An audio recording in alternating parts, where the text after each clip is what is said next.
We are red. Red is on. Time 4:45. Today is Thursday, October 5th, year 2017. Let this meeting of the Tilton Selectmen now come to order. Please let the record show that Pat Constantino will be joining us tonight, but the rest of the board is here. Shall we stand and make our pledge to the flag, please? I pledge allegiance to the flag of the United States of America and to the republic for which it stands, one nation, under God, indivisible, with liberty and justice for all.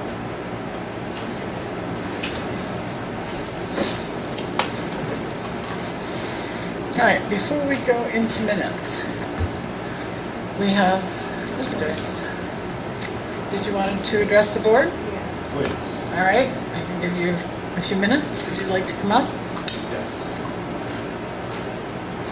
For you, Madam Chair. Thank you. Tilton Selectmen. If somebody could make sure that the other selectman is not in attendance. If you give it to that lady right there, she'll make sure they're distributed. Thank you. Right here. On the table? If you want to take a seat, Thank you. you're welcome.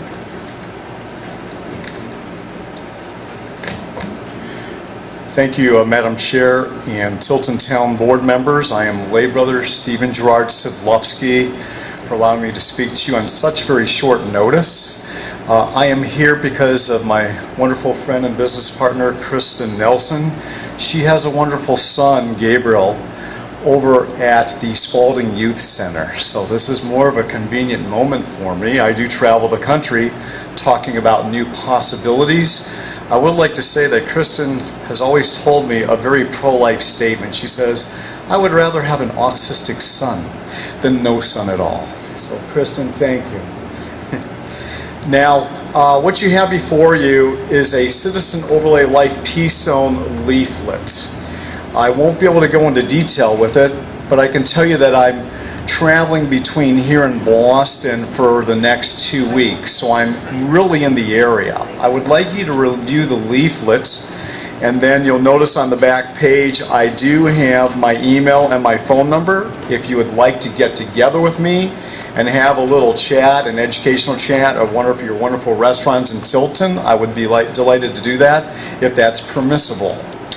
I am here to let you know that I'm looking for the first cities in the nation that will become pro-life sanctuary cities, villages, townships, if you will. Your little leaflet here indicates that I've already talked to Manchester City back in 2016. And I believe you are either now the second or third city, but first township to actually hear about the new possibility of pro-life sanctuary cities, originally called Life Peace Zones, in Cincinnati, Ohio. And Madam Chair, I did take your advice, and I did talk with Derry Sasson already, your town planner.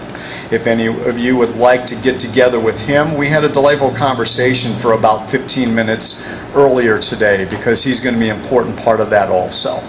So my number and my email are on there, and I'm delighted to meet with you at your earliest convenience. I know that you got some important official business at this time too. Thank you, Madam Chair, for the moment. You're welcome. Peace and all good to all of you. Thank you, and thank you for coming. All right, next on our agenda, shall we review the minutes of 9/21? Oh, I see, I have those.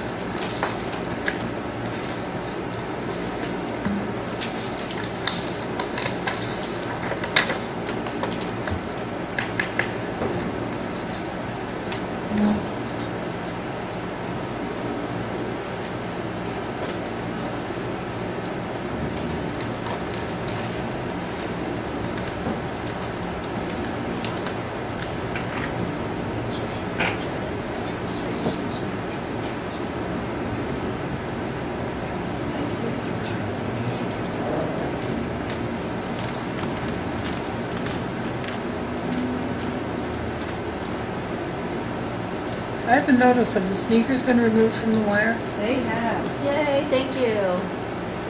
That is nice, they did look kind of shabby. For a good few months, they did. That must have been Metrocast. Was it MetroCast that removed It him? was MetroCast, yes. Yeah. Thank you, oh, And thank the you, source- MetroCast. He was actually the one instrumental. I emailed him, he had it done within hours. Oh, Thank you. thank you very much.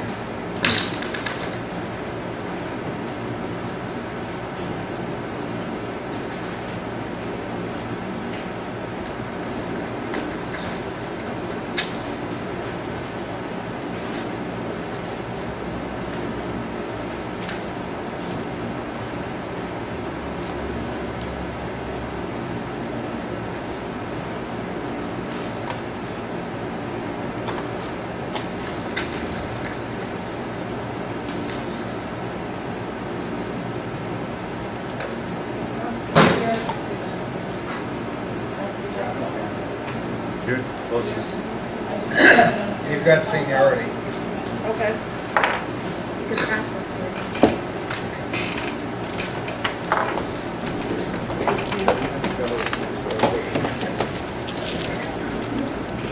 Try this.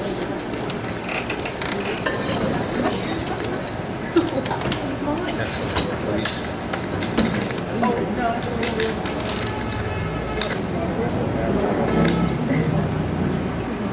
Oh, did she take it?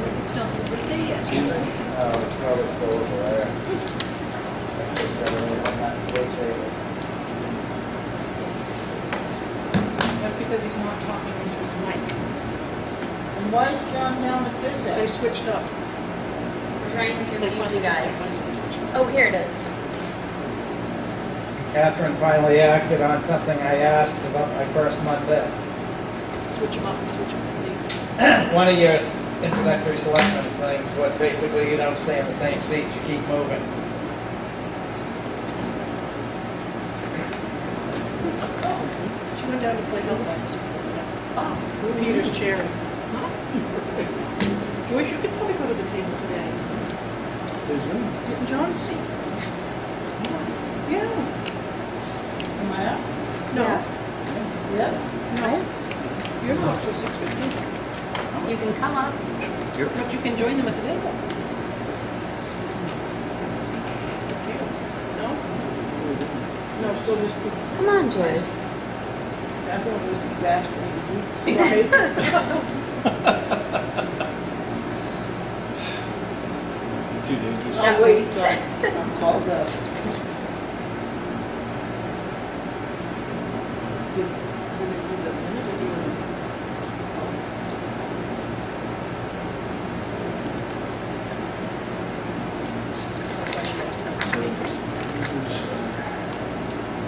Get in there.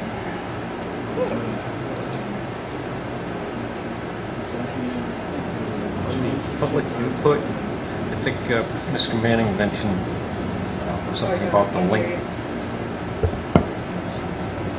Is that better? Oh, there you go. Let's see. I recall Mr. Manning discussing the length of his driveway was a problem for getting his trash containers down. Remember? How long? 200, 200 yards. So if we add in that he did not want to participate in curbside trash collection due to the length of his driveway being 200 yards.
entertain a motion to accept as amended. Second. I'll make the motion. So moved. So,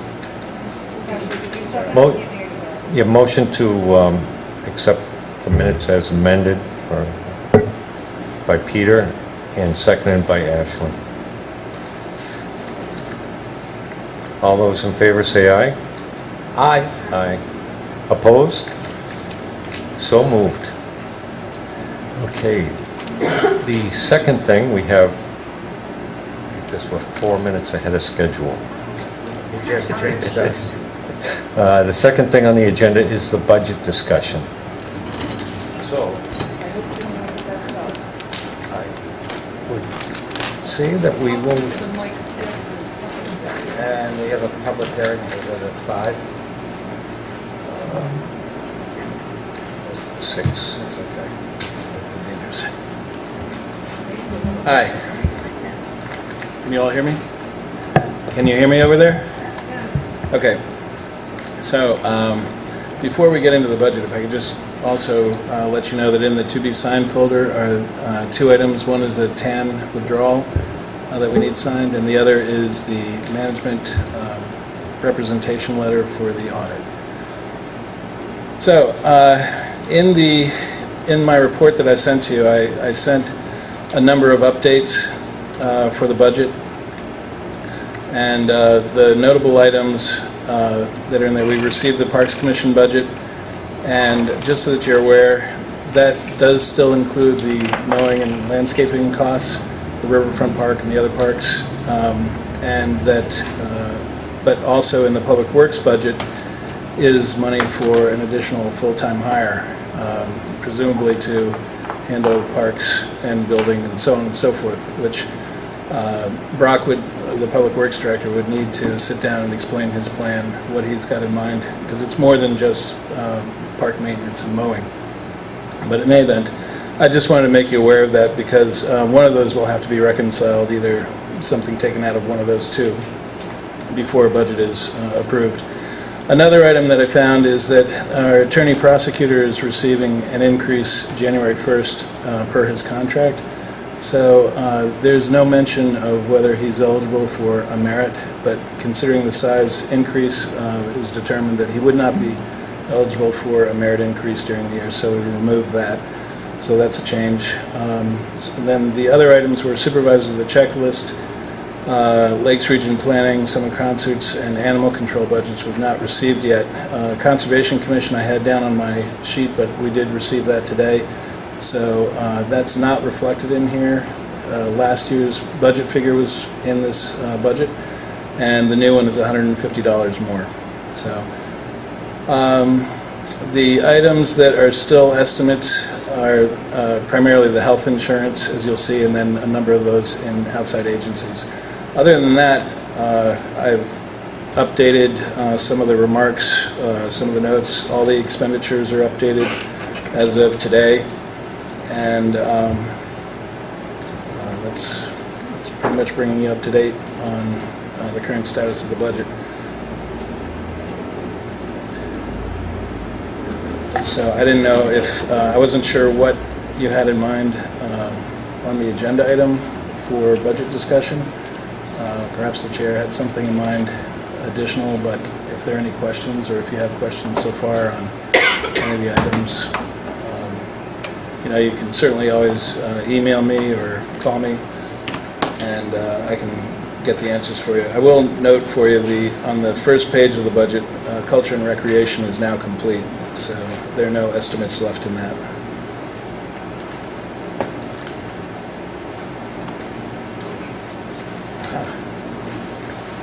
It's complete on this one. Yes, yeah. So there are no estimates left in culture and recreation. We did receive two requests, one from New Beginnings, which didn't have an amount. I think the budget secretary had called and determined that it was the same amount as last year, but it wasn't on the request form. And then also Pema Youth Center made a request, but there wasn't an amount listed, so I'm trying to find that out. So those aren't, New Beginnings is in here, but the Pema Youth Center isn't in here, because we we don't, And I there's think nothing to Kelly's base it on. Waiting for an estimate. Okay. We'll get that to you. Is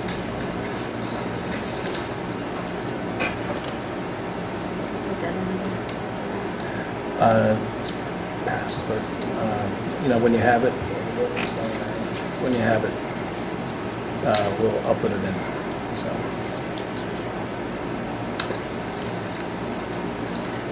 Selectman Dawson and I went through the changes to this budget, the minor updates that were done, and also the fact that we did receive the Conservation Commission's budget. This, you went over? Just, Okay, I can read that, thank you.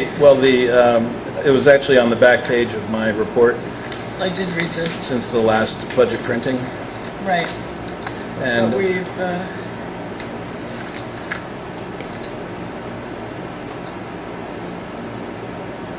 so we've got supervisors, we've got conservation. we do not have supervisors on the checklist. We do have conservation. Oh, not supervisors, I've got the moderators, I'm sorry. Yeah, we do have the moderators, The yes. moderators. We just got conservation today, right? Yes.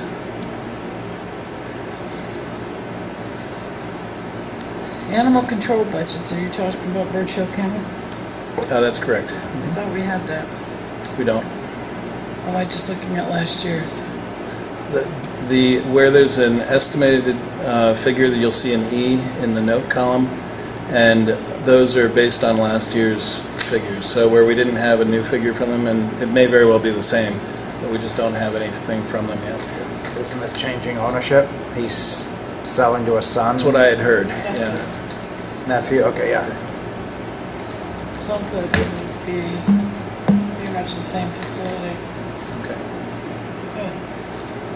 Good. Outside of that, when you meet with the Public Works Director, I'm sure he'll review not only the justification for his staff, but he also has some salary ideas in mind for the following, for 2018 as well.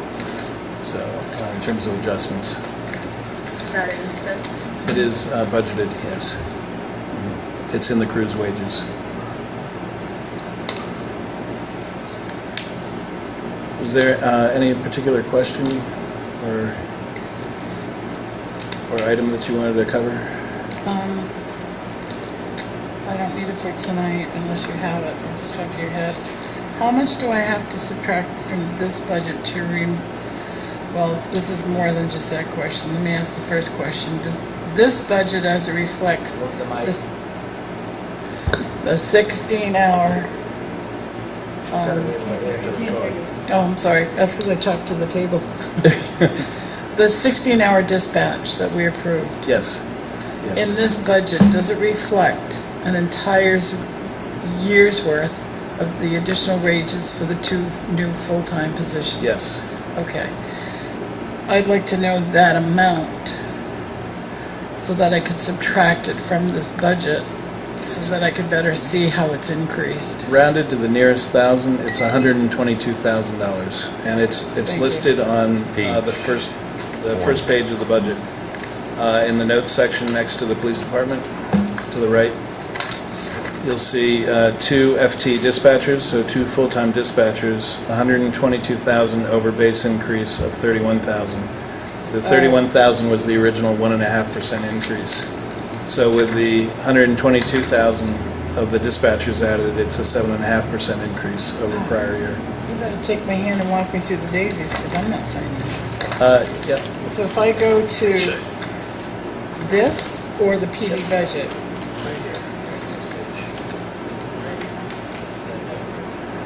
oh, Next time, highlight it. you know, just too many hats. Bells and whistles, Too many hats today, I'm sorry. no problem. Thank you. If you need something more to detail it out, or if you No, I want to think- see it represented a different way, please let me know. I'll be For me, happy that's to. close enough. The 31,000 was the original amount that the police budget was increasing year over year, and that represented 1.5%. With the 122,000 of dispatchers added, it's an increase of 152,000 and change, which represents a 7.5% increase year over year. I mean, thank you for giving us the past years, back to 2013, so it'd be a matter of just a lot of math to... There figure the are some, increases,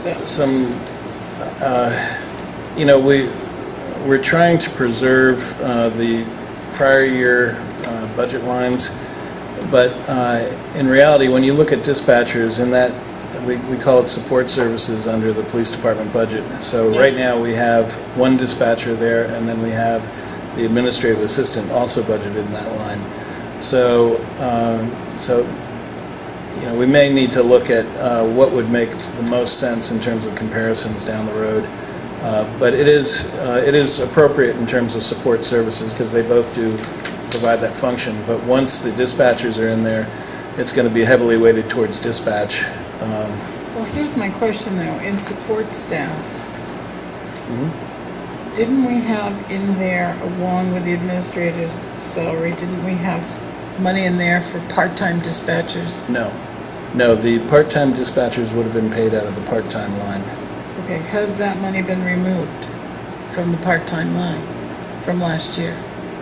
Whatever we allocated last year for those part-time dispatchers, has it been removed from that part-time wage line? There was no set figure allocated to part-time dispatchers. It was determined that the amount of part-time budget that the chief had was sufficient to be able to hire part-timers and have them paid out of that line. Okay, so we Because- could reduce that.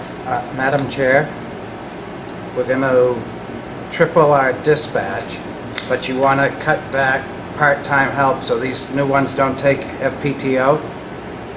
Who covers with PTO? The administrator. Or part-timers could, if they've got someone they can call in.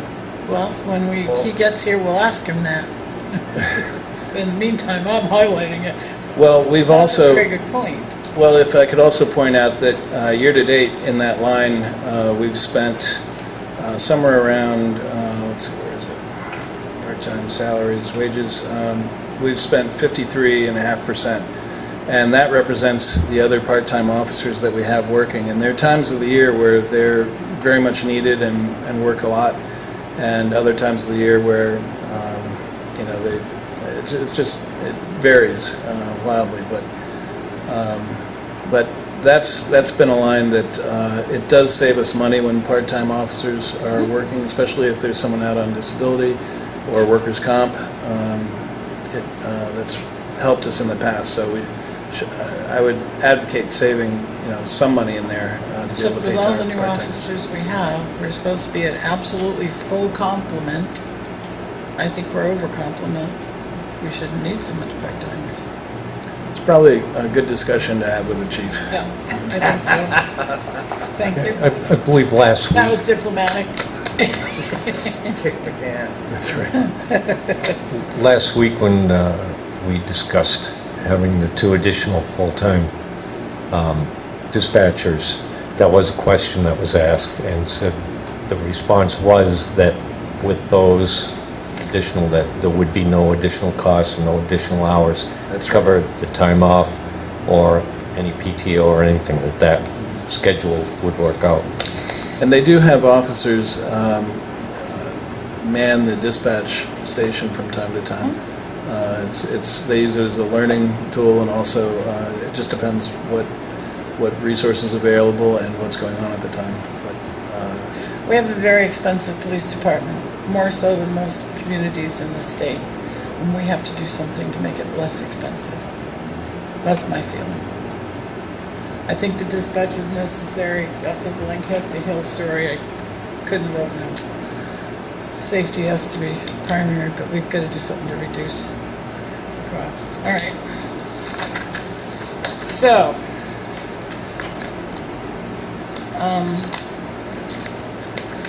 just my opinion on the budget, but I don't think there's any need for us to go line by line by line through this budget. I think if we all look at it and study it and come back with specific questions to specific lines, I've gone through and highlighted mine. That would have been easier to highlight, but didn't get done. So, I think it would save time. Yep. Rather than, there's some, we can't just adjust union wages, FICA, medical, I mean, there's some things, I mean, gasoline, we're really going to nitpick over, but there's some lines, I think, there are questions. I have, anyway. So what do you think? Sounds like a good idea. All right, in the meantime, while Tim is here, does anybody looked at this and have something glaring that they'd like a answer to?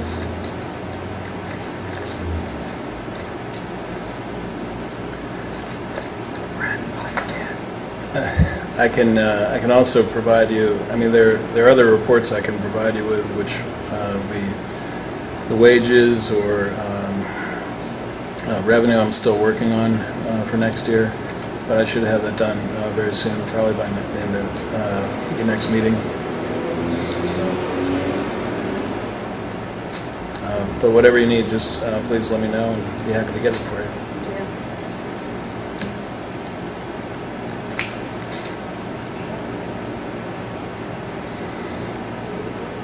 Why has retirement gone up for town hall? Because retirement rates increased Okay. in 2017 in July, and Say we didn't have any new. and so both Group 1 and Group 2 rates increased. Thank you.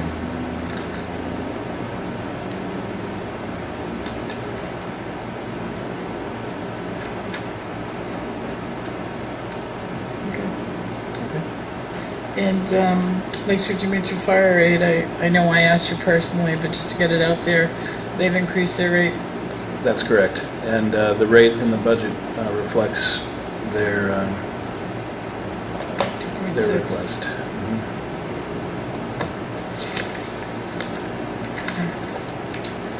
Okay. Anybody?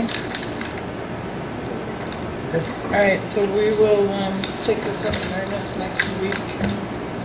Are there any department heads that you want here next week to discuss their budgets with? Do you want to have Highway and PD here? They haven't been here for a couple of weeks anyway, so. I think previously, didn't we go over to their department and have them give a presentation along with the budget committee to show, We usually where go things with the are at. budget committee, yes. If we want to, the selectmen do, but I think the selectmen are probably much more familiar with the operation of public works. That we don't necessarily need to do that. Sometimes I go, sometimes I don't, but I don't think we need to do that for the selectmen to discuss this budget with us. just go along with, have the budget committee let us know when they're going over. Make sure we're Yeah. invited to go with them to the police department and to the budget committee, I thought I had that highway. scheduled.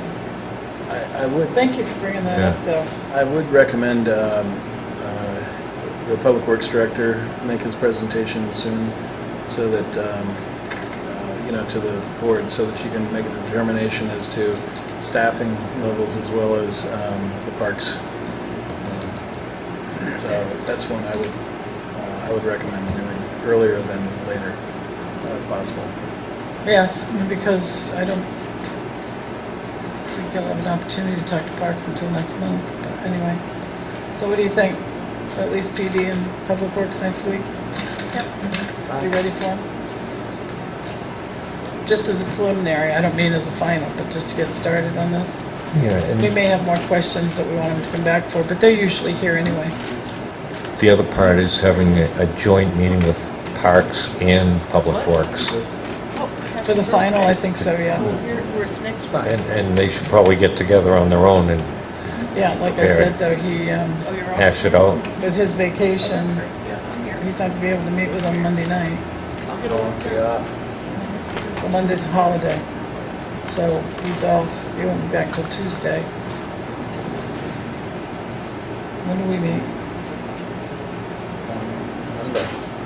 Is it- Tonight. No, that's what I thought, so it'll be next month. All right, could you make sure the chief and Brock are here, just in case we have questions? Please, thank you. Keep getting new copies of the budget. I love this time of year.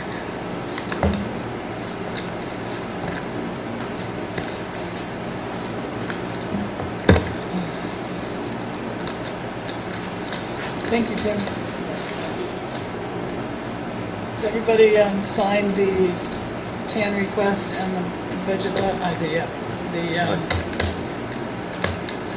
I'm sitting on it right now. yes, the auditor's letter. It's in the to be signed folder. I believe I have. All right. I got it down here. We don't want to delay on that.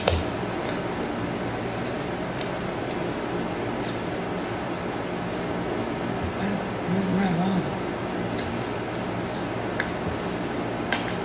Catherine, while we're waiting, we're gonna have Halloween. Oh, sure. Just ask me what I did with it. Halloween. Okay, so. Does anybody have any objection to going forward with Halloween as we have in the past? Collecting, getting the prizes from the various purveyors that we used last year? And,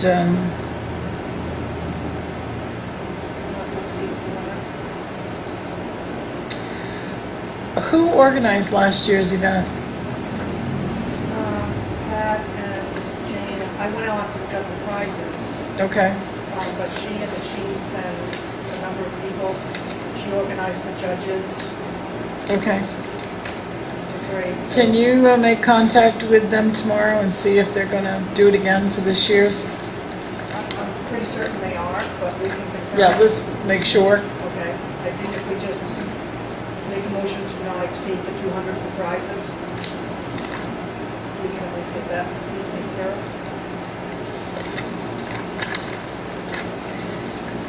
So we purchased the gift cards. Correct. Oh, I thought they were donated. The chief actually donates some of the prizes, other prizes. Okay. He also gets the McDonald's coupons. Okay, so there are some So donated? Each person has it, yes. Okay. All right, I'll make a motion that the prizes do not exceed, for the Halloween event, do not exceed $200. Second. Any discussion on the motion on the table? Is that what we usually spend? That's what we did last year.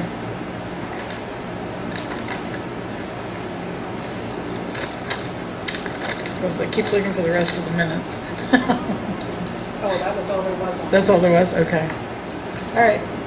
All those in favor of the motion on the table, please signify by saying aye. Aye. Aye. Any of the selectmen want to participate in this year's event as far as judges and... What's the date for it this year? The time. 7th? The 27th, I don't have a calendar for, oh yeah, it is. 7th? 4 or 4:30 to, because that's the same night as Tanger, and I think Tanger's on 6th. We can confirm that next week. All right. Last year it began at 4:30.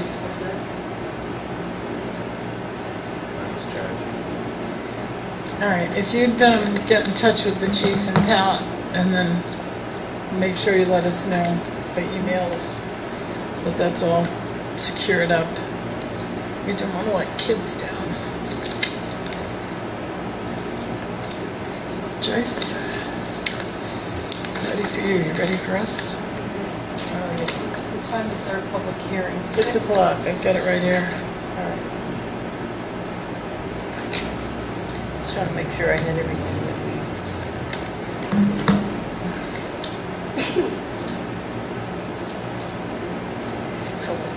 Bless you.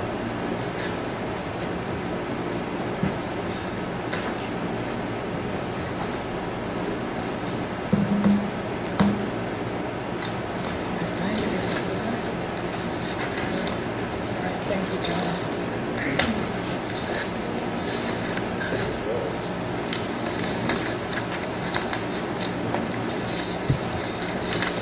Okay, the PD, I'm just calling it the PD Study Committee. If you want to change the name of that, feel free to. It's grand. But they had their organizational meeting last night. And the 5 individuals, Kenneth Dame, Thomas Damon, Kevin LaChapelle, Eric Pyra, were all present. Chuck Drew was excused. He had a prior commitment, and Jason Wright, he was absent because of miscommunication on my part. So I have all of their committee application forms if the board can sign them, and Pat can swear them in. They're meeting next Wednesday, the 11th, at 61 Business Park Drive, so she could swear them in then, or they could come in at their convenience and have Cindy swear them in before next Thursday. And those are their applications for us to look over And then I had a question for clarification. I had made up last night a number of packets for those 5 individuals, and I included Pat Constantino, because she's the selectman's rep on the committee, so that's 6. And then I had one for Ryan Martin, the captain, and one for the chief, because the captain is the chief's designee for this committee. So I just wanted to be clear that the way it had originally been presented at town meeting, in my opinion, was that this was a citizen committee. We wanted citizens to come and help advise the board. So it's not department heads and selectmen, it's citizens. So they were having their organizational meeting, but they withheld electing a chairman until everybody was present. So I guess I want to be clear on, we followed the regular meeting rules of procedure. I explained to them about the sanctity of non-public sessions and how by being a member of a committee and being sworn in that they're covered under the town's liability insurance. And I also mentioned that we have an ethics policy and that I would email them. I'll have copies of that available for them next week. Now, how many members of the committee are there? And who are voting members? Well, you have, 5 from the public. I have 6. 1, 2, 3, 4, 5, 6. Here. How do you have 6? 1, 2, 3, 4, 1? 5, 6. Yes, 6. Yes, Chuck Oh, did. 6. 6. Okay. And then in my mind, I was counting Pat as 7. 7. Okay, and shall the chief we make him an advisory member? Is that a vote? Which might give it more. I'd like to see our representative basically not vote unless there's a tie. What puts it even further from us? That's a very good idea. What does everybody think of that? Say it again. The selectmen's rep will not vote only unless they have a 3-3 tie. She'll break the tie. Other than that, she'll recuse herself. That way, we go forward. It was the citizen board that came up with it. Yes, we were there, but we did not vote. John? Sounds good. Ashley? Teams are separate. And then I'm completely neutral in all this. My interest is just in making sure that we get the camera, minutes are taken, that they're posted, doing the communication, and just keeping track of the paperwork. At the end of the meeting, we all kind of talked about what our strengths were.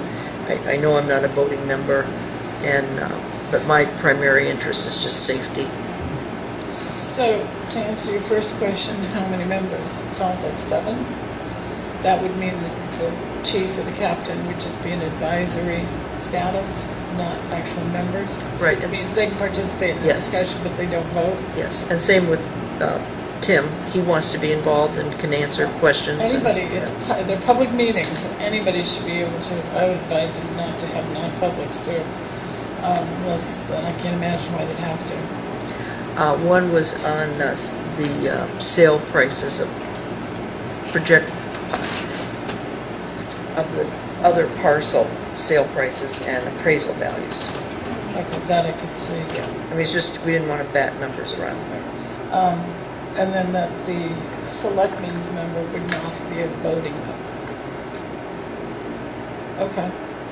Sure. Let's do that in the form of a motion. So I'll make a motion that the study committee will be a 7-member committee. The chief and the captain will be advisory members, non-voting members. And the selectmen's representative will be a non-voting member. Is that it? Except to break a tie. The selectmen's member will only vote in order to break a tie. Would it be better to have the police department vote for the tie? I like the idea of keeping the selectmen completely neutral. So why don't we make the chief or the police representative break the tie? What do you think of that? I think the committee is representing the citizens and for the citizens, and the selectman is a person who lives in town, taxpayer, and also representing the citizens. And I think it would be better to have a selectman break a tie as opposed to an employee. Oh, yeah. But I'd prefer to keep the selectmen out, but I agree with that too. That's a very good point. Just tiebreaker. All right, so we'll just leave it, the selectman will be the tiebreaker? All right. Is that motion clear, Gail? Need a second? All right. Second. Does everybody understand the motion on the table? I want to make sure you were clear first. Yes.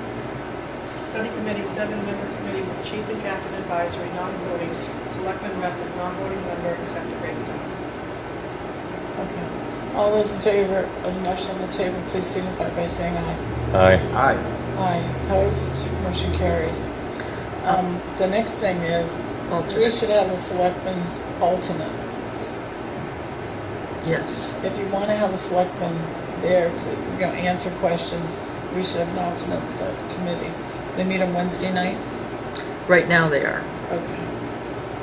Anyone available for that? Presently, the selectman is Pat. The alternate ex officio representative. But In other words, if Pat cannot attend the meeting. Yeah, but presently Pat is the ex officio. Yeah, this is alternate ex officio. So if Pat, as the ex officio member, cannot attend the meeting, I think there should be another selectman there to answer the definitely. questions they may have. So if she can't attend the meeting, we should have an alternate ex officio member. Just like we have an alternate ex officio member to the planning board and the parks. In case of an absence. That's all it is, in case of an absence. I know. I mean, any selectman can attend the meeting. We're non-voting, so any of us can be there and have any discussion we want. But if Pat is ill or has to be out of town, or for whatever reason can't attend the meeting, somebody, one of us should be responsible for attending that meeting in her stead, is all I'm saying. Do we If you don't have, think it's necessary. well, do we have to specifically name a person, or can we just say another selectman could be? Well, if we name somebody, we'd be committed to going, is all. So in other words, if, let's say it was you, then you would clear well, you can't, you're a budget committee. You would clear your schedule for Wednesday night, so just in case. Yeah. I have too many other committees. Me too. I have something that's in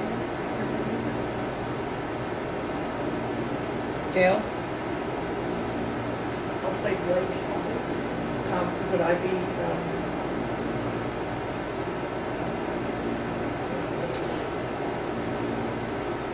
It's your committee, you can do whatever you want. Yes. I'd be glad to send that to me if I was qualified or if I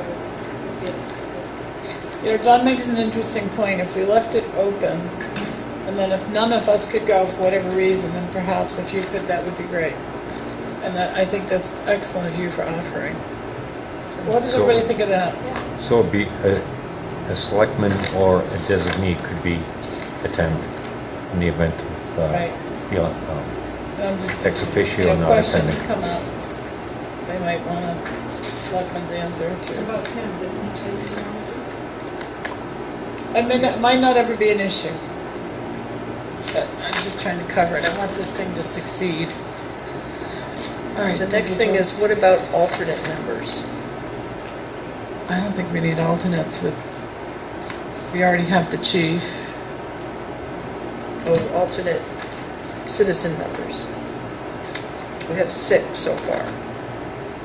You have a 7-member committee, so you need 4 to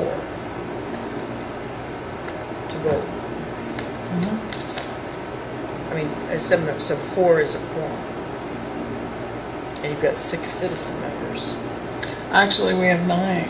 9 if you count the captain and the chief, but we made it a 7-member board For voting. with their advisory members. Okay. So you have 6 voting members.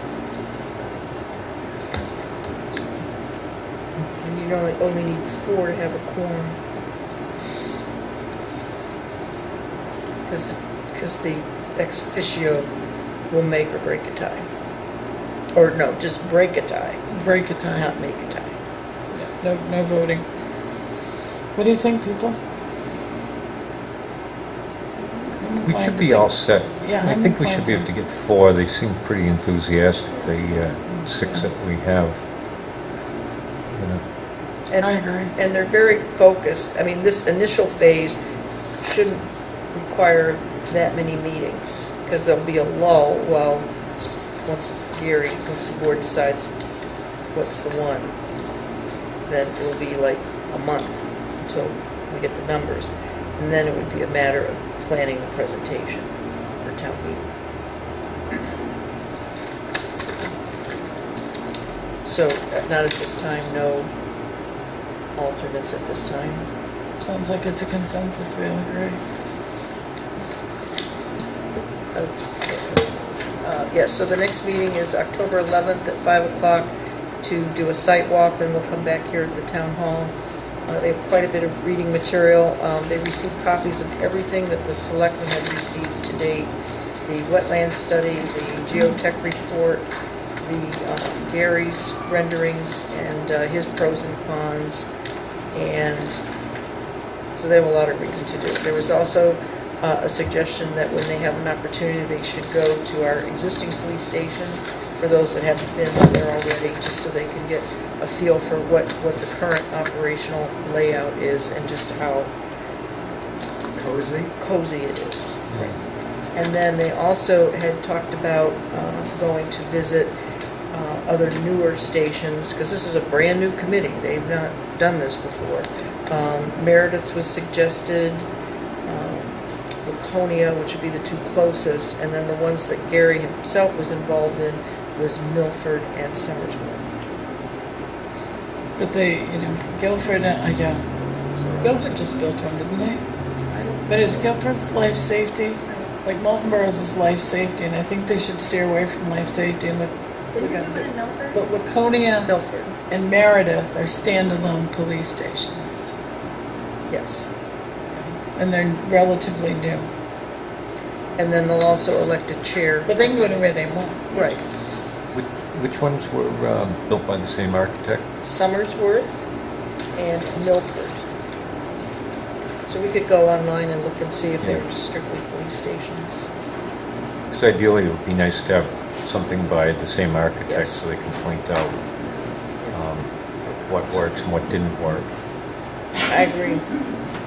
Because I think that would be a question that's a member from the community would want to ask. When they're making the presentation. So if we can just supply them with that information. Yep. And then the other thing is I made a copy of, on our website, all the links to all the town meeting minutes, all of the studies that have been done, all the life safety committees, but that, like you, they agreed, they're staying away from the whole thing of life safety. Yeah. And there was a needs assessment done back in 2006. But they're starting brand new. They wanted to make clear that it was brand new, and they were only looking at these 2 sites at the request of the selectmen. So whenever they have the time, they want to go back and research it. And I think that having a little bit of that history will help them know when it comes time to having the public hearings and doing the presentations. Do we have any type of appraised value of our current police station, what it would be worth on the market? We do not.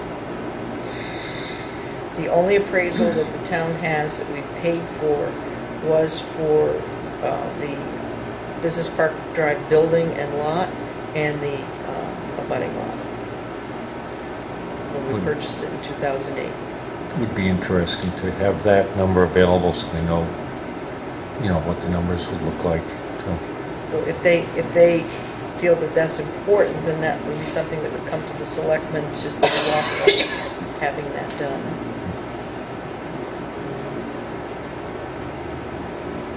So, does the It board has an want? appraisal based on fair market value, so that would be close. That's what the market We is have at. an appraisal? What do we have? We have an assessor's appraisal based on fair market value. That's for tax purposes. I know, it's a place to start. It's an estimate. Yeah, And it's probably, I'm saying, the market is up, so it's probably, the price is up. So that would be a low figure. okay. The man who's a real estate agent, they can probably.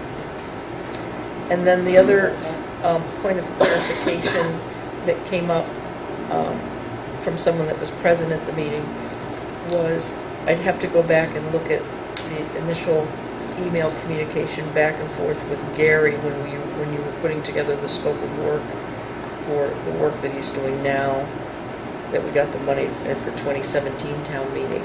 So it's my understanding that he's coming to the board with the actual schematic drawings with an estimate on a lot, one of those lots, and that he will have what he calls hard, they're just estimates, but there's hard costs and soft costs.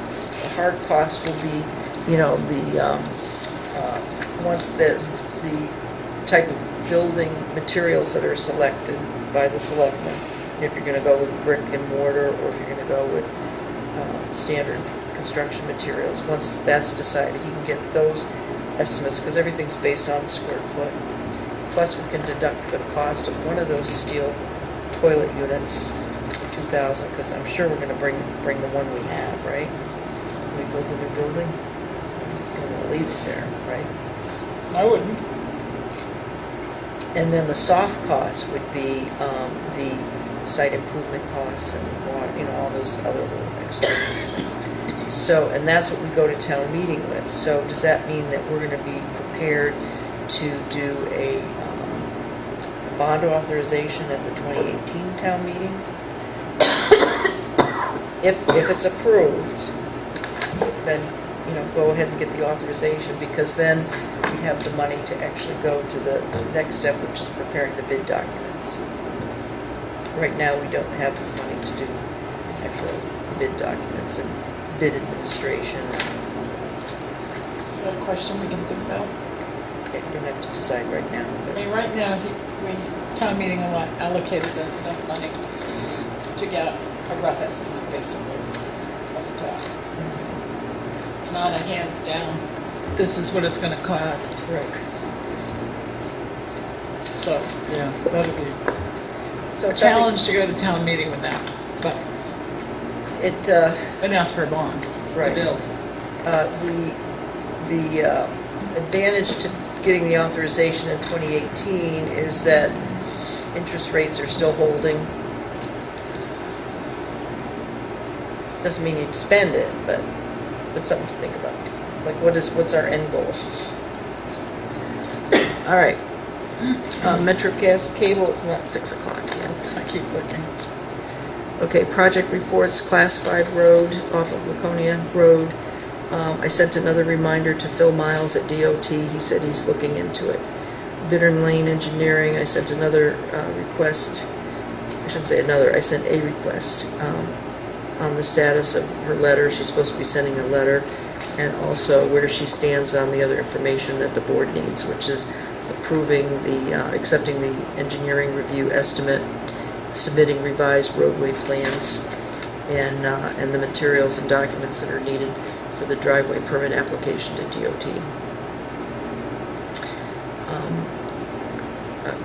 Last two meetings, questions had come up about the Winter Street sidewalk, what DOT is doing, and Brock had answered 1 week, and then the board requested more information, so I sent out queries to Alan Hanscom, who's the District 3 engineer, and both he and Bill Rollins responded, and then I got another response from Bill Rollins. We're gonna do it in the spring. Yeah.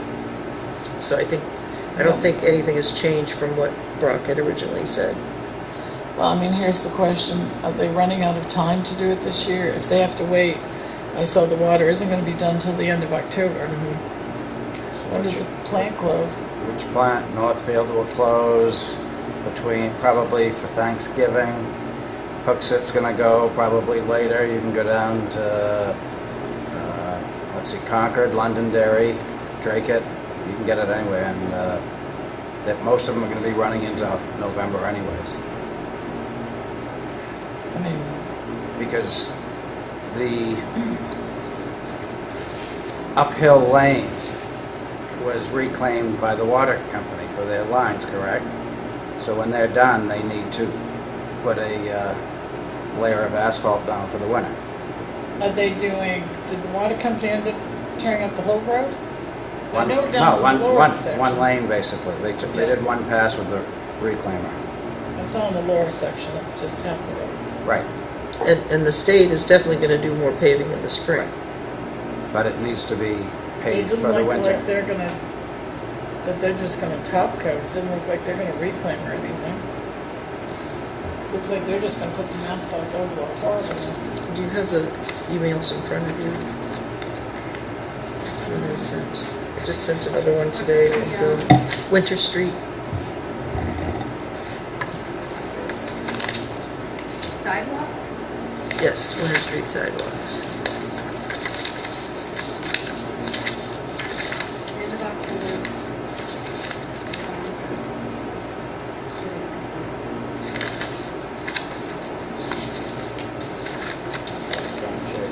Yeah, and then R&D paving will be paving the trenches once they're done. So they are.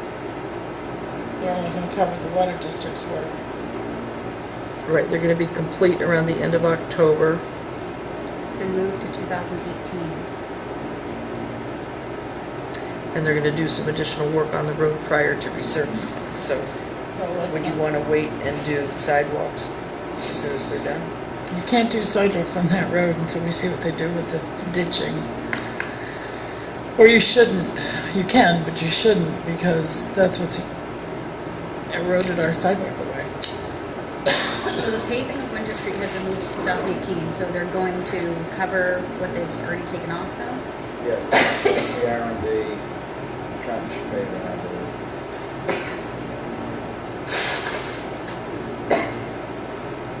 And I anticipate doing some additional work on the road prior to the resurfacing. So on the road, he didn't say anything about drainage. No, anyway, that says prior to resurfacing. Catherine's right. They may just do a shim first and then an overlay, but they're not doing much more than that.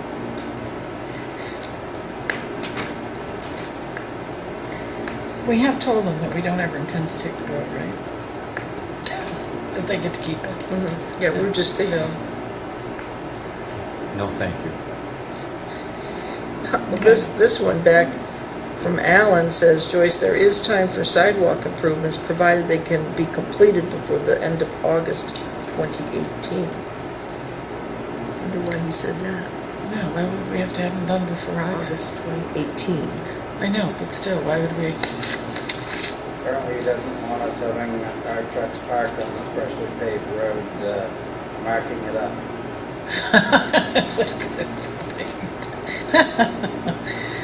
Get a silver break or a water break. So are these sidewalks going to be asphalt sidewalks? Yeah. I know Catherine would prefer the Oh, I white think they stuff. could be brick. Oh, I thought you wanted the white stuff. What, cement? Yes. These are concrete bricks, masonry bricks. No, John had it right. Yeah, I heard cement. Yeah, and when I spoke with Brock back September 20th, Brock's response to me was he didn't think it was going to be, he wouldn't be doing Winter Street this year. 17? We have no plans, we made no plans to do Winter Street in 2017. We've always been waiting for the state to finish their work. Okay, so they're not gonna finish their work until next year. Right, so we'd do Winter Street next year. Okay, that's, Wasn't that what we always discussed? That our work was contingent on the states? And it would be nice to see if it, right, but unfortunately, he said earlier that, you know, they're, due to their funding realignment, they weren't gonna be able to no. do it.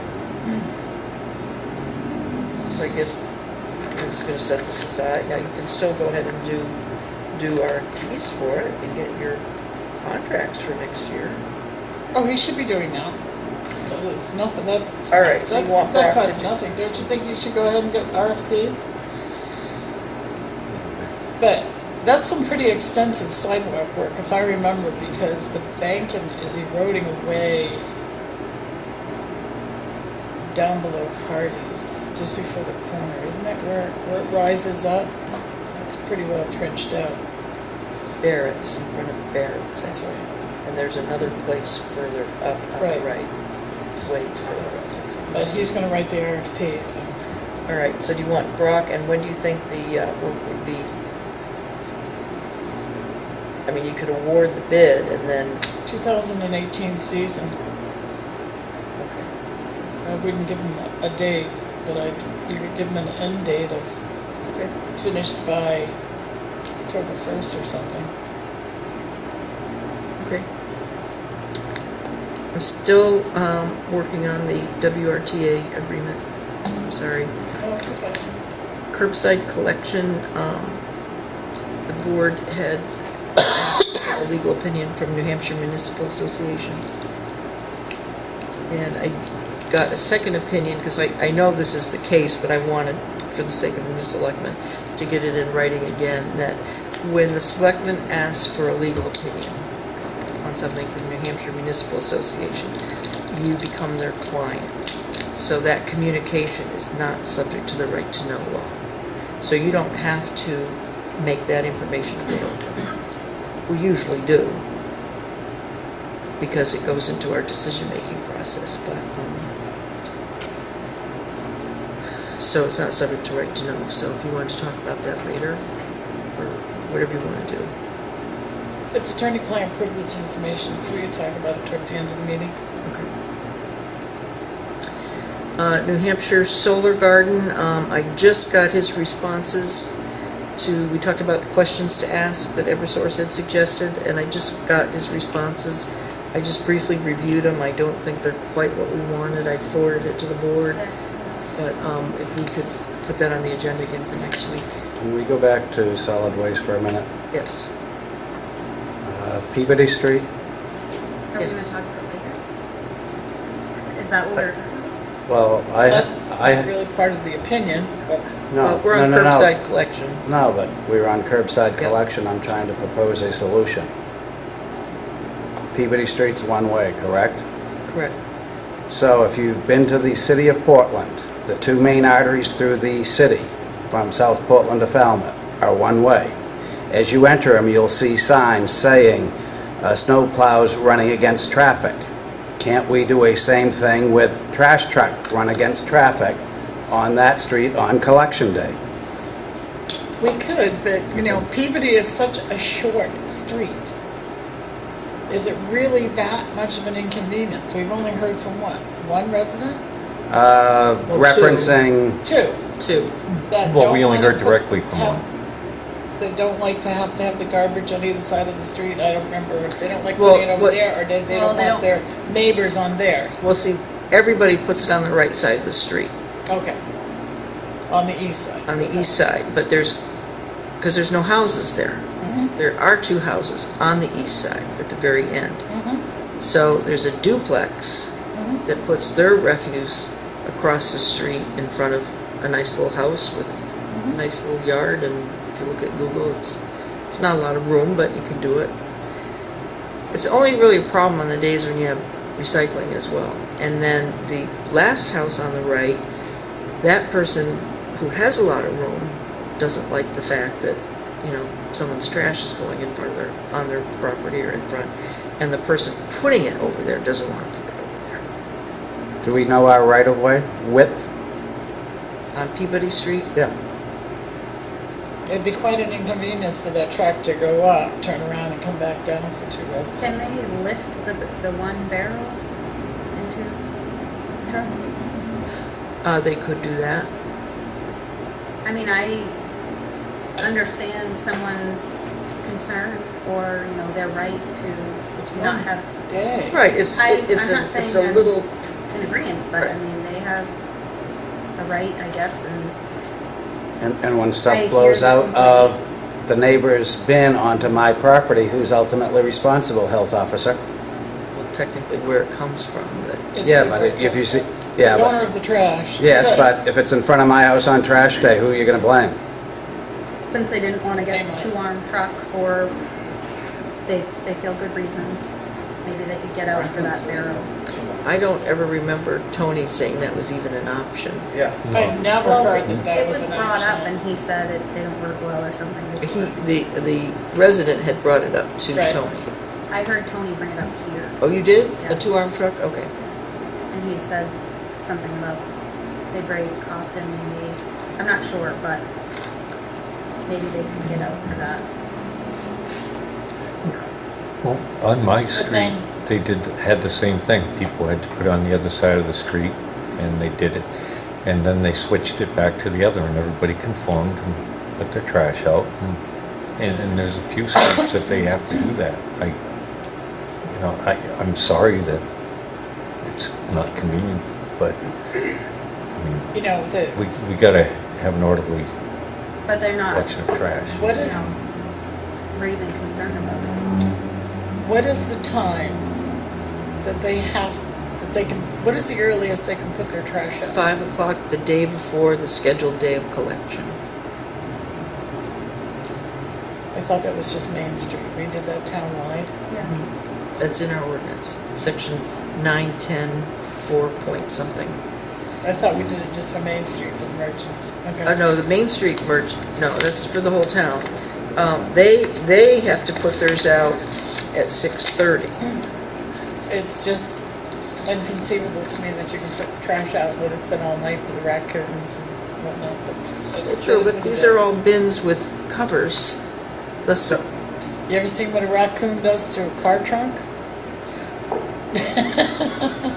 Trust me, they can get into the bins. Not all of us are in the wilds of Tilton. Well, some of us in the wild man, Not by my house. 910.4.6. so they can go out the earliest the night before, and they have to be picked up at the end of day of trash collection. So they're out there conceivably 24 hours.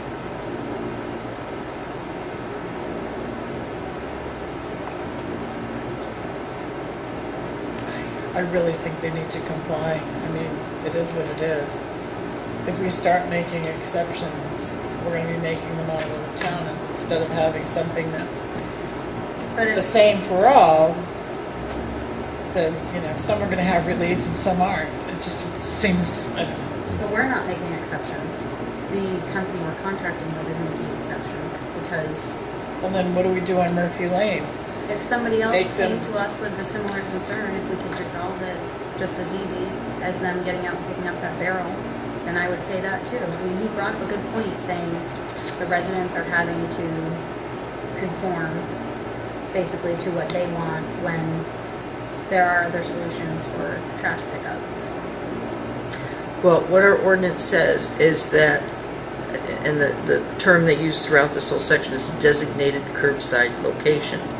910.4.2 says the designated curbside location for trash collection and recycling collection is the area directly in front of the residence or established, and then in quotations, unless directed otherwise by the collection contractor, from which the trash originated within 5 feet of the curbside or shoulder of the road or street, and with at least 3 feet of clearance between objects as well as above.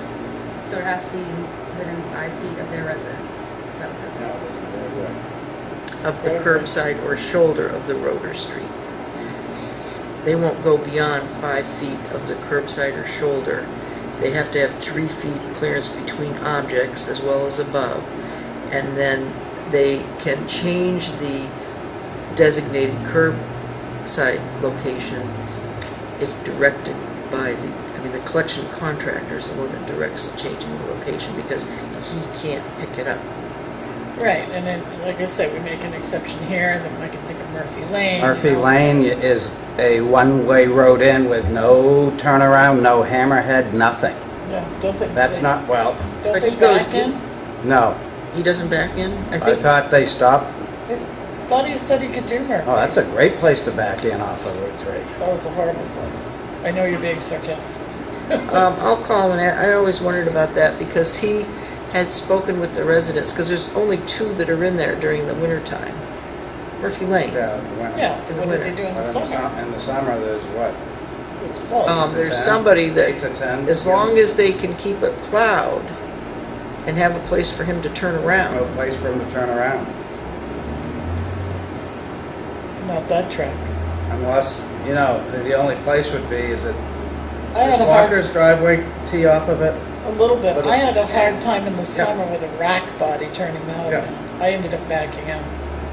Isn't the purpose of this whole thing to make it streamline it so it can be economical Yeah. and save money on the taxes and Yeah. and make it easy for them so they can have one driver Yeah. that will not get injured getting out, Yep. having to pick up the I things. think they've got to comply. I could say the same thing about my street. I could say I don't want them in my neighbors in front of my house, and then other people can do it. And we've totally lost the whole idea behind having one driver assigned to the town and can do it. It's town property that the trash cans are put on. It's in the town's right of way, and it's the town's policy. And we adopted that, and that's how it works. And if it becomes a littering problem, then Then we, can report it love and that. Well, let's do a consensus. No, we already got we already go on. we already voted on this last. Okay, then they've got to Decided. comply. okay. I tossed just something let- out and I've heard the response. You so just no, let don't worry, Ashley- move on. Okay. Yeah, I'll say I do disagree. I think things don't always have to be black and white, and if there's an easy solution, I think we should help out the citizens. And I wouldn't want somebody else's trash, I wouldn't want barrels of trash in front of my driveway either. And I wouldn't want to burden my neighbor either. I feel like we're paying a lot of money to this company, and I think they should be complying with our residents' curbside, because that's what this is, curbside pickup. And it doesn't have to be black and white. If somebody else raised a similar concern, I think we should try and accommodate them as well. It's not hurting us to do that. All right, so what I'm hearing is we have 3 comply and 1 make an exception, so they must comply. Okay, which reminds me of another thing. At least once a week, Tony and I touch base, and he gives me, what he's told people when he's run into problems, whatever. And last week he'd asked me to send letters. He gave me the addresses on Caleb Hill Road and Park Road, and then one on Sanborn Road, where we're into October now, and these individuals are still putting out their refuse too late. And which was the problem with the one that Pat brought up 2 weeks ago or last week, is that they put it out too late. I don't know you're pointing at me. Oh, I'm I sorry. don't know Well, if I you're in the know middle. about- Oh, yeah. Remember we all talked about the Ruby thing, and he admitted he was wrong on that one. No, but I do know someone said that they put it out at 8, and it says by 7. But they came back around and put a sticker on it to say, your trash was out too late. Right, because the trash truck had gone by already. He was going by Tony going by. doing the recycling. No, but What is the what the driver is doing now, and I meant to bring it, he takes photos, date stamped photos, date and time stamped photos That makes sense. Just To for them, show it was like, well, if you were here. that it wasn't out. And so I asked him to make sure that if he's going to do that, to do date stamps on them, because people will say, they're going to get mad. What do you mean you stickered me again? All right, at this time, I'd like to open the public hearing on the request from MetroCast Cablevision of New Hampshire, LLC, MetroCast, to assign their cable franchise agreement to Atlantic Broadband, LLC. a wholly owned indirect subsidiary of Cogeco? Cogeco Communications Incorporated. What MetroCast is asking, what the town is required to do since you hold the franchise agreement with MetroCast, is to adopt a resolution whereby approving the transfer of the franchise granted by the town of Tilton to MetroCast, transferring that to Atlantic Broadband. And based upon the information we received, they have to file an FCC application for franchise authority consent to the assignment. And we had this, both our current MetroCast agreement reviewed by legal counsel, and they also reviewed all the documents on the assignment. And we were advised that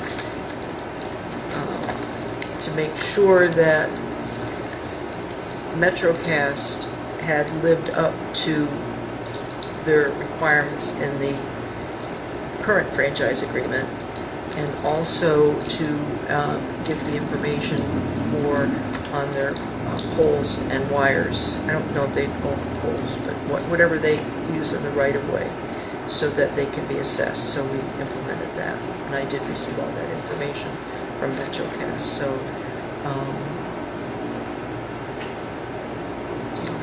we're good. I mean, we've done our due diligence. I know we met with Ed 2 weeks ago, and some concerns were expressed, and we'll just have to continue to express those concerns to the new franchise holder. So, did you want me to read this resolution? Do you feel we need to? Just, it's been passed around now? Okay. So, just that the Board of Selectmen moved to adopt the resolution, and I had to add a full signature page, and I'll attest to it.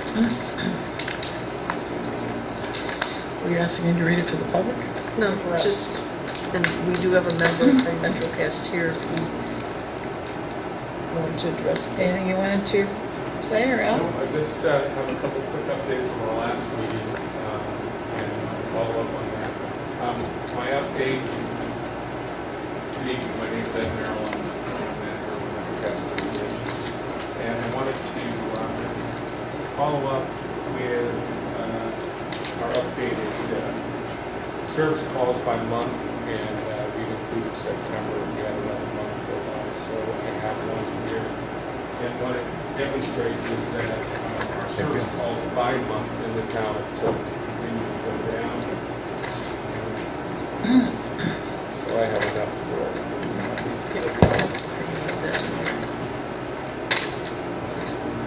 Oh, thank you. Also, after our last meeting, I went back and researched the Better Business Bureau ratings for MetroCast, and I wanted to let you know that in New England, we have a rating for both MetroCast in New Hampshire, LLC, and MetroCast in Maine. And both of those ratings are A+ ratings. And I brought the cover sheets and the cover pages for the Better Business Bureau ratings. So I'm going to both supplements here from New Hampshire. Now, this is just cable, it doesn't include internet or phone service? That service called all service calls. All service. And the Better Business Bureau rating is all service we provide. So it goes through. So this one, I'm going to pass out as the main one, not that you're specifically interested in the main, but since it's not on the same system. So here's the Better Business Bureau rating. Okay. Main systems. One from the Hampshire system. And these ratings are current. I have a question, just to satisfy some curiosity. I mean, this trouble calls took quite a jump in 2014, 15, 16. So do these trouble clauses include lines down if we had a particularly interesting winter storm? It does. So Okay. if So they- maybe if I looked back, I'd find like the Halloween storm. Absolutely. Not only that, we went we transitioned to digital, and then we encrypted, and those drove service calls for those years, individual service calls. And so Thank you. here is the Better Business Bureau rating.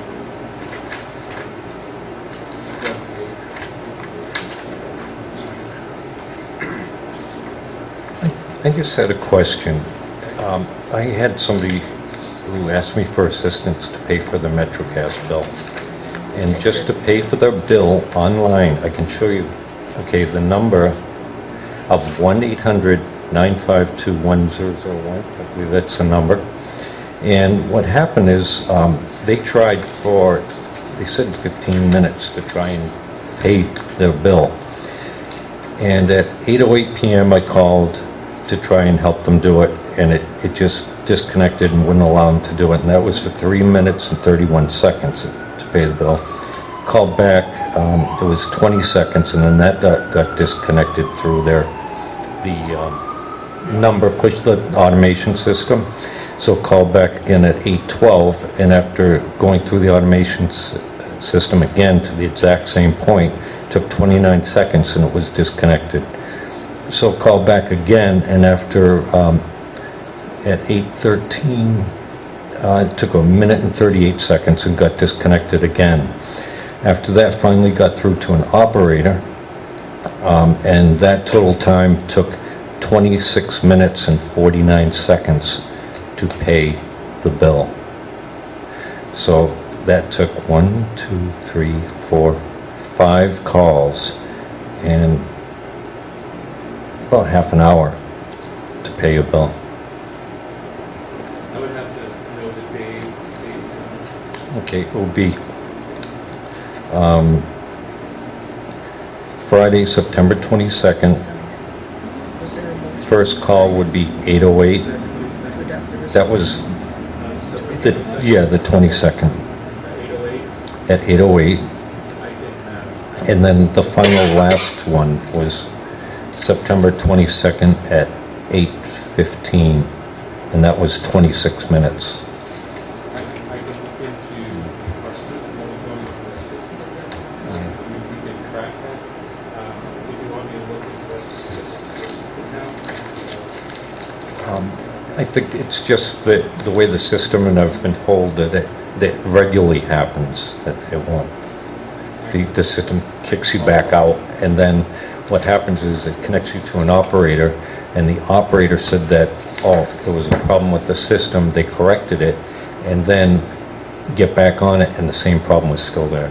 So it's the automation system. The automation system that we use is the one that's most used by every cable operator and this. So, we all use The same service. And the hard part is that unless you do it through the automation system, you get charged $7.50. So unless you want to sit there for half an hour and go through 5 phone calls, if you surrender to that, you have to pay $7.50. So it's like torture. What I do when I go back is that we're having a system and we're making it clear that if a customer can't get to the automated line for any reason, then they shouldn't You charge. Okay. Thanks. All right, There's that sign. I need to make a motion.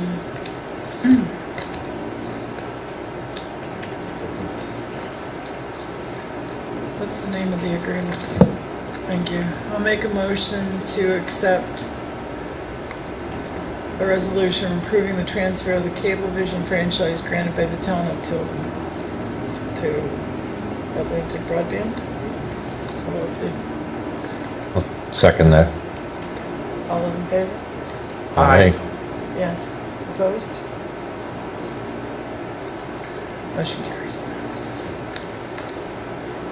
All right, so I guess just call Frank and he'll come pick it up? Also, I've received one call from your website so far, with complaints on services. We're working on that. Right now, we have work on services all day, scheduled. So through posting my contact information, putting information on the website, this is that one person. Nice. Great, thank you for following through with Thank you that. very much. Yeah, thanks. People were very pleased with that service. And Good night, thank you for coming. Thank you. And the last item I have is, I did hear back from Peter Graves, and he would love to come in and talk with the selectmen if you have time available next Thursday at the beginning of your meeting. This is regarding the tax deed for the property the town took in Brook Estates. Okay, what do you think? I think we probably should have a conversation with him. I would like to not schedule anything else so we can really concentrate in budgeting so we don't. Yeah, no, this should be, 5 weeks in budgeting. This is the, yeah, well, not the owner, the manager. Because we haven't, I guess it was 2 weeks ago or last week when Pat said, and it reminded me too, when Ken came to the meeting last night, where we were able to work out an arrangement as justice may require with the mobile home park. Now, that mobile home park and the other one, the White Rock, are both owned by the residents. This one is owned by a business. So, you know, he has some questions I couldn't really answer, and he couldn't because he couldn't speak for his business. But both of us from the outside, in fact, when I emailed Greg, I said, you know, the tenant's still in there, but you can go and look on the outside to see, you know, what you think for auctioning it. And Peter said himself he would withhold making any commitments on anything until he could get in and see the inside too, and he can't do that until the tenant's been evicted. Then we've just started that process. Well, we're 3/4 of the way through. I did contact, and Gail helped me, the district court to get the proper forms and what the procedure was, and it's kind of convoluted because we aren't really a landlord, but we have to use, there's no landlord-tenant agreement. Oh, So, but there is a space on the form saying for other reasons. And when I asked the question, I said, well, the property owners are a 5-member board of selectmen. Do all 5 of them have to come down and get the affidavit and sign the affidavit? And the cost is $126, so I've got to get a check for $126, and so the sheriff can go execute it. And she said, oh no, there's a form that you fill out authorizing that I could be the agent to go down and do that. Well, Gail and I looked everywhere on that website. We could not find it. And the other form that I found is really for a landlord-tenant. And see, we're getting more time than the normal 7 days because non-payment of rent, well, they're not renting Right. from us, so. well, they should be. They're living in a building we own. True, but we can't get them to come in and talk to us. Is this something that Jesse can help? Well, that's what I was going to ask the board, if you could authorize me to contact Jesse to be our because when I got information from New Hampshire Municipal Association, I said, lay this out for me, because the last time we did it, we used an attorney, and the former owner had an attorney, and it was quite painless to work out a situation, and it worked out good for everybody. But this is, And perhaps Jesse can appear with you. yeah, Does everybody agree? yes. just to make sure we're doing everything right. Yep. Okay. All right, Thank you, Joyce. so that's where we stand with that. So I'm hoping to have that all wrapped up by the last week of October, because I want to get in there and get it winterized. Start And, decorating. That's good. Undecorated. no, just to winterize it and put new locks on it and everything. And the court did tell me that, you know, technically we can't go put locks on it while there's somebody in there until we go through this writ. That's right. they get to have their day in court, so to speak. Yeah, and they get to appeal it. Okay. So that's where we are with that. That's all I have. All right, selectmen's reports, John. I just had a couple questions, or maybe just one. Pruning of the trees that are blocking the speed limit sign from the school, Tilton School lot, you know what I'm talking about? Just down from the police station. You I know can't, what you mean. State road. Along the wall. yeah, they're hanging over the wall, and it's a safety issues, you know, that you It can't. forces people to walk further closer to the road. Yeah, and the speed limit sign is completely blocked, so, and that's a reduced speed area. So do you want us to call Tilton School, or do you want the town to? No, Well, I Tilton think School should last week we maintain. were going to contact Tilton School and have them take care of that. Fred Heath? Fred Heath. Yep. Nice man. Don't look at that. That's all I have. We'll leave it at that. Maybe.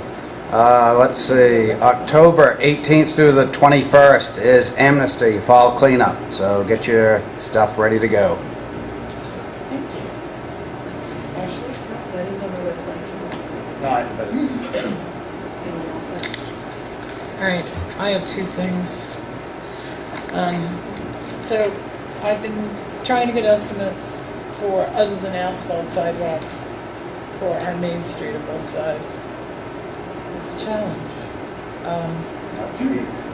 Stampcrete is not something that all concreters do. And I have one that came up, he looked at it, was very excited about the project, he was very willing to give us an estimate, and he had some questions. I sent 3 of them off to Public Works because I wanted to know where they could put the asphalt, you know, could they use the existing gravel as a sub-base, and is there a place that they could park their vehicles so they don't have to drive back and forth to their place of business. And they answered them all, except Leland really wanted Brock to weigh in on using the gravel for a sub-base. He thought it would be fine, but he wanted Brock to. So I told the contractor that we'd have his answer Tuesday, and Brock came back. The one question he asked, though, was, are the Main Street businesses going to be open during this sidewalk replacement? Yes. Okay, so I have a question. How on earth do you replace that sidewalk in any type of medium, asphalt, concrete, whatever, and keep those businesses open? Having lived in this city, there are numerous places where sidewalks were ripped up. They built boards to go from doors to the sidewalk or whatever had to be done. They were left open, and just everybody worked together and worked around them. Okay, that could work for asphalt, that you cannot put boards on newly poured concrete, so you would actually have to build a raised ramp that would deposit them into the street. And that's what So what then I was talking then you about. would eliminate parking in that area. And I'm just asking, I don't know, That's- I stood there and looked about. You want an expensive alternative? What's that? Night work. Well, I suggested to him night work or Saturday. The thing would be is they'd have to coordinate with Pike or Continental Paving to make sure the This plant's is for open those concrete. nights. Oh, This is well, for then they'd have to get a concrete. hold of Parsons. Yeah, yes. And I know for certain they'll do late pours. They'll do like the last pour of the night. Sometimes they'll stretch it to 5, but not too late. They'll do Saturday morning pours. But I wanted to get your consensus. Do you want to keep the businesses open? To keep the businesses open, and like I was saying, when they do it in the city, and they do it all the time with a lot more pedestrian traffic, they do such things as divert the sidewalk out to the side of the street, set up cones and do that, and have boards that lead I'm just out to thinking it getting from the people doorway. from the place of business across a concrete Happens everywhere. and depositing them into the street, eliminating that. Ramps are not safe. And then what do you do with the handicapped? I mean, and I'm truly just asking the question because What did we do here with the handicap? when I did, years ago, concrete sidewalks in Concord, they did close the businesses.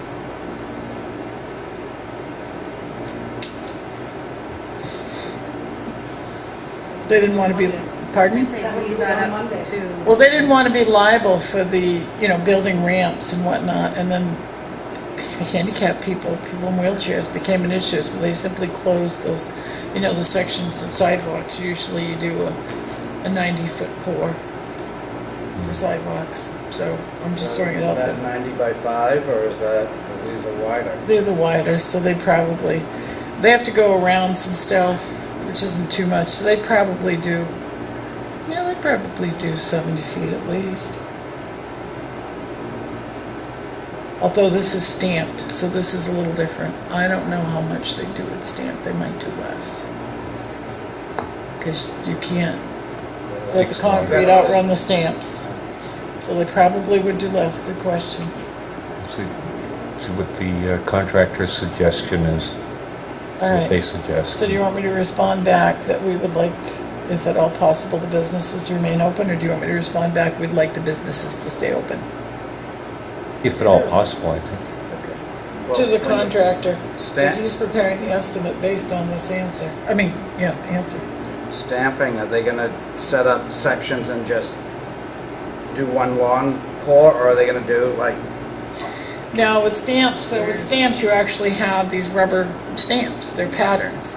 And they'll do, I don't know how long a run they'll do, because this release you have to put on that releases the concrete from the stamp. And then you have to place them, and then you have to fit the other stamp in. do you have Usually you joints? use 3. Yes, you would saw cut joints. So how about we ask for both estimates? Okay. I think some input from the business Yeah. owners too would be important If to, we see a what we want to significant- make some pictures of different types of finishes that we can put on there, and all this will help promote business in downtown, and I think they would probably want to work together with us. Basically what you do is have the contractor, if you're doing asphalt, 7 o'clock in the morning, he's only gonna open up what he's gonna have finished that day, so that worst case is you'll have one day, you may have gravel, plywood, something, but then we're past your business and the next business will see it. The end product will be very rewarding, I'm sure. It's interesting. So my other is the feral cat issue. I just wanted you to know where I was with it. I talked to Birchill Kennels. I talked to the chief at length. And John, thank you very much for that article. That was so interesting. So one of the problems is, what do you do with true feral cats, not somebody's domestic cat that might be digging up your garden or chasing your chickadees or blue jays away, but the true feral cats that chances are don't have rabies and do pose quite an issue to them, to people. There is a danger.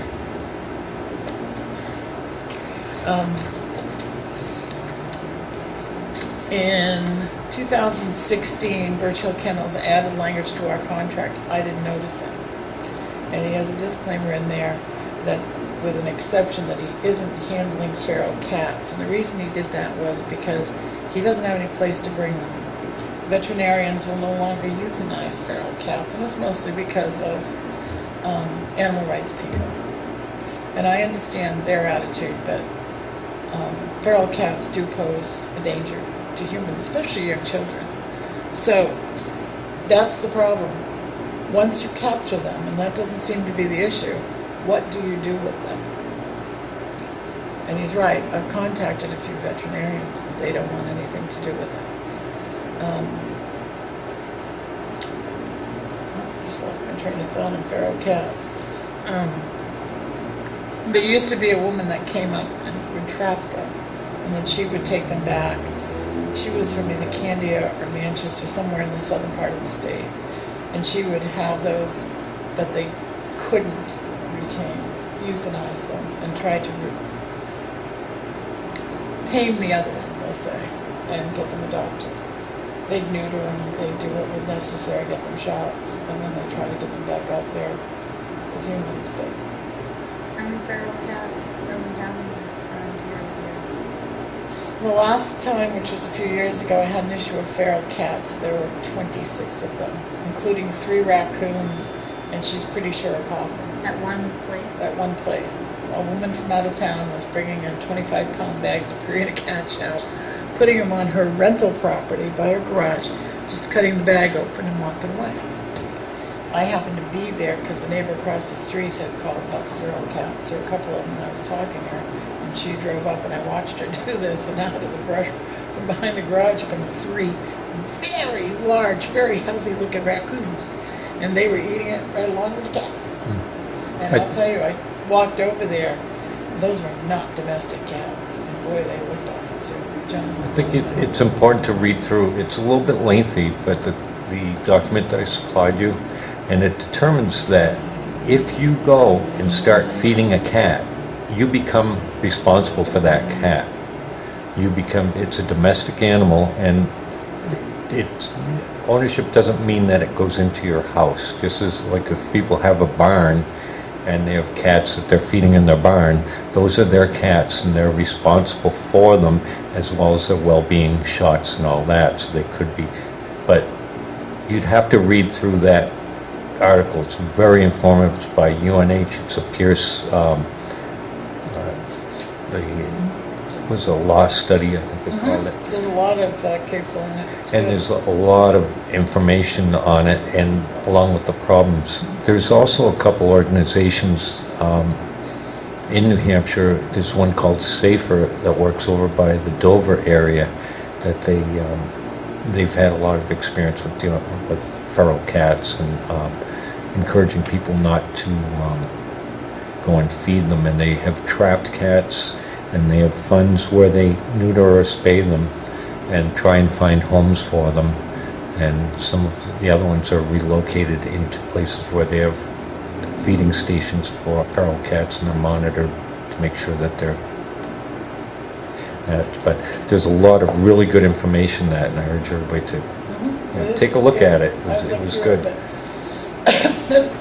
Excuse me. As health officer, I have a huge concern.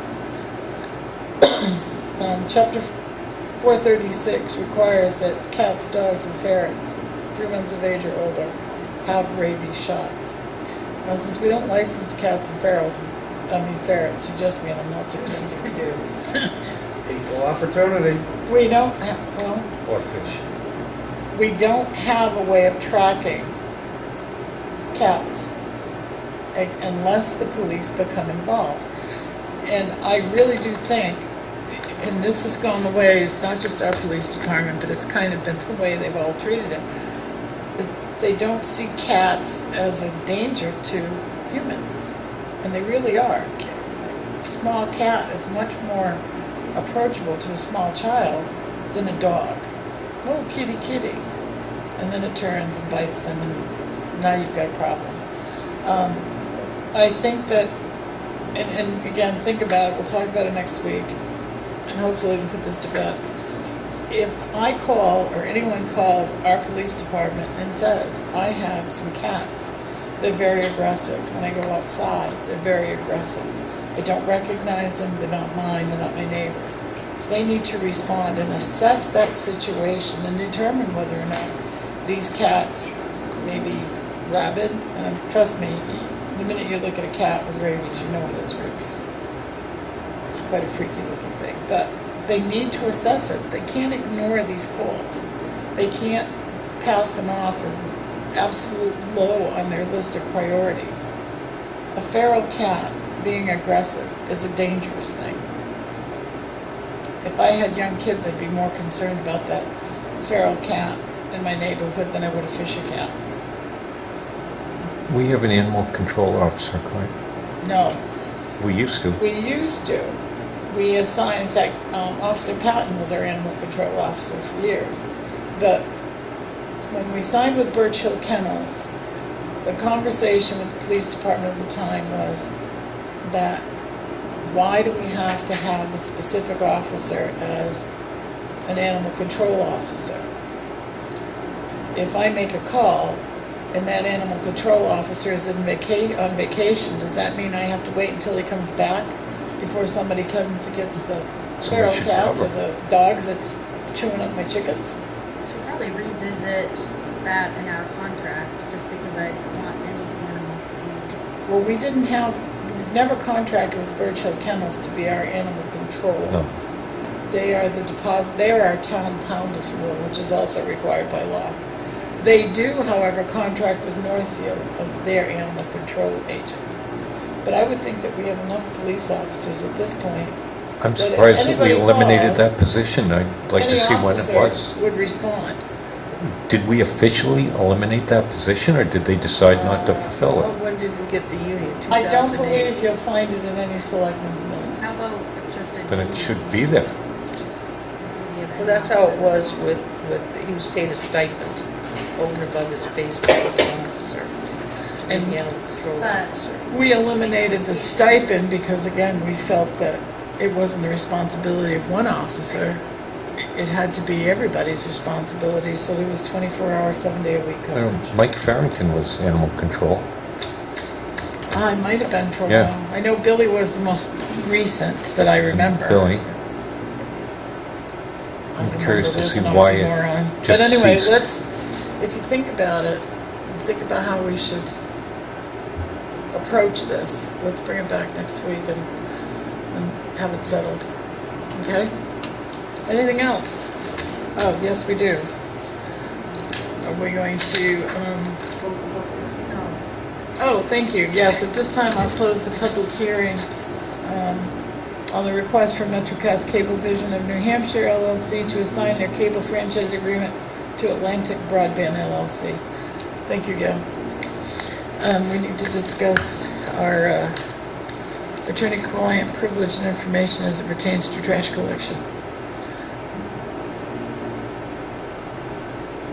It's not really a non-public, but do you want to adjourn the meeting, discuss it? How do we want to do that? Let's do it in a non-public. What do you think, Joyce? I would say just, recess the meeting, we'll go into attorney-client, and then reconvene the meeting, and if no decision is going to be made, then just adjourn. But if a decision is made, Like Joyce said. We're going to adjourn the meeting to discuss, recess. or recess, I'm sorry, I'm tired. Recess the meeting to discuss attorney-client privileged information. Could I ask one question? Can we wait till Pat's present? It's For that one? information that we received from the attorney, it is what it is. Pat agreed with the attorney's rendition. So we're not making a decision or anything? I think they made it for us. Well, let's go into We'll go non-public and let's go talk into about non-public this. and talk about it, yeah. It's easy, or recess. So we're coming back. We'll be back. Red. All right, at this time, I'll reconvene this meeting of the Tilton Board of Selectmen. We'll continue our attorney-client discussion with Selectman Constantino as present. Any more from the board? I have one thing. Heather sent an email. Don't do the whole thing. I'm not gonna. She just wants me to mention the annual Tilton Moorfields Samberton. They'll help me out. What's it called here? Tilton Northfield Samberton Christmas Fund. That was a Christmas fund? The So that- applications are available. And they need to be in earlier this year than previous years, so they can get them back earlier. So if they can get them to Heather by November 1st. Do we put that on the website? Or they can mail it here. It's up to you guys. Not think generally, put how it- she puts it, I mean, she calls and puts notices everywhere. It's not it's not town sponsored. Oh, that's right, it's not a town-sponsored event. It's not town sponsored. It's a charitable organization, okay. So applications are available at all town halls. Does anybody have any objections for us getting an estimate to extend the air conditioning system into Heather's office? The complaint that I've heard over and over for years is that it gets extremely hot because the window in the summer is there. So if we simply extended the air conditioning, I mean, today she said maybe a bigger fan, but it may be more prudent to. I think it'd be cheaper just to put a door with a window in the old land use office. There's an air conditioning vent right in there. It's a shame to use that big space for a person that's here for a few hours once a week. But it won't cost you any money putting in air conditioning. No, but it'll cost us money to put a door with a window in it. But it doesn't cost us any money to get the estimate. It's So if we're going to use that space for anything, the air conditioning should go into it.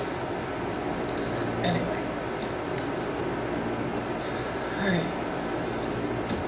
Motion to adjourn. Ah, Let's do it together now. Second that.